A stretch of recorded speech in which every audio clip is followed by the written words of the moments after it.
Let's talk a bit more now about UNIFIL and the Israelis' determination to get that peacekeeping force out of the way. I'm joined by John Durnin, the former Deputy Chief Liaison Officer at UNIFIL, who did 5 tours with the peacekeeping force. And thank you very much indeed for joining us once again, John. Now, you wanted to keep this UN force in place. That is what is happening. You must be reassured.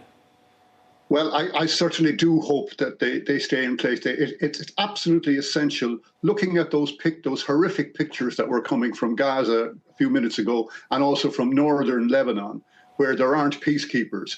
What I'd like to mention very briefly, and I don't want to take up your time, but the Israelis have a doctrine. It's known as the Dahiya doctrine. As you know, Dahiya is the enclave or the suburb there in Beirut, which is occupied or inhabited by a lot of Hezbollah people. And at the end of the 2006 war, the Israelis hammered it utterly. They more or less destroyed that area, and they called this doctrine after it. It was developed by General Eisenkot, who at the time was the GOC of the Northern Command, and later GOC Chief of Staff of the IDF.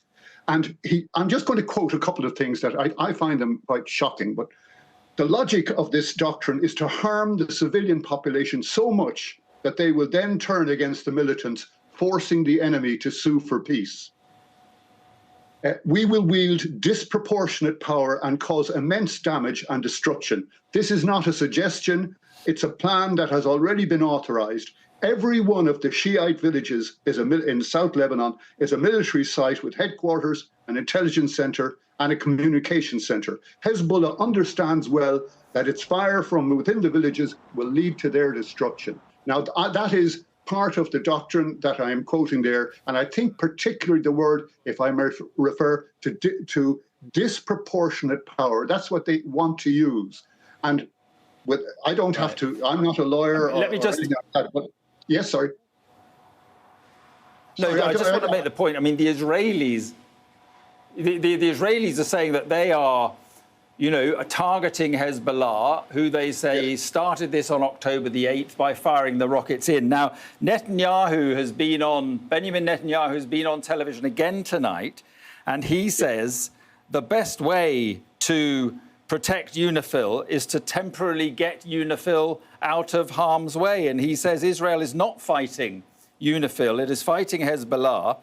And then he goes on to say that Hezbollah is using UNIFIL facilities and positions as cover. So that is the Israeli position. I just wonder what you make of that. Yeah, well, actually, I'm not the only person to mention this Dahiya doctrine. It's been written about by The Guardian, by the Washington Post. Even Haaretz, the Israeli newspaper, said that there was all restraint had been dropped by Israel, killing civilians and destroying infrastructure at an unprecedented rate. Now, the argument that Hezbollah have been using the UNIFIL as a human shield could be used on both sides. As you know, the Israelis pulled in very, very close, and in fact, they even entered a UNIFIL position in the last couple of days. So, I mean, it works both ways. Why Israel wants UNIFIL to be taken out of the picture is so that they can employ this doctrine and move in with the overwhelming, disproportionate force that they have already been using in Gaza and that they have already been using in northern Lebanon. Now they want to use it in southern Lebanon. At the moment, it's difficult for them because the presence of UNIFIL inhibits their total overwhelming use of force.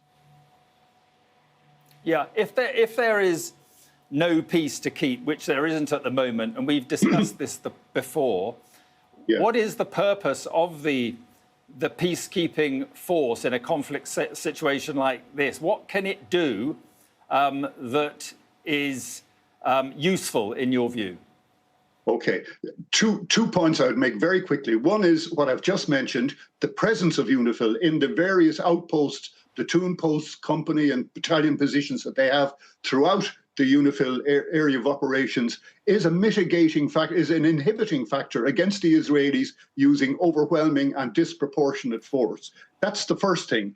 The second thing is that even in the height of the conflict, even when the fighting is at its most severe, there are always lulls in the fighting, and that gives UNIFIL an opportunity. And don't know if they've done this yet, but we certainly did it when I was there before during other Israeli invasions, that during the lulls in the fighting, UNIFIL can use its armored vehicles, which are quite good, to go out and offer protection to rescue people who are inevitably left behind in villages and who are isolated. And by the way, invariably, most of those people tend to be old and women and children and people who were not able to evacuate when the Israelis told them to.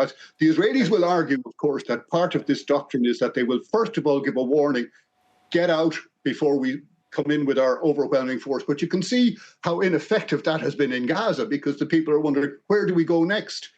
As you've seen, they've gone from one place to another, which have come under fire. And the same thing will happen in Lebanon. All right. John Durnin, thank you very much for your insight. I appreciate your time once again. Thank you. Thank you.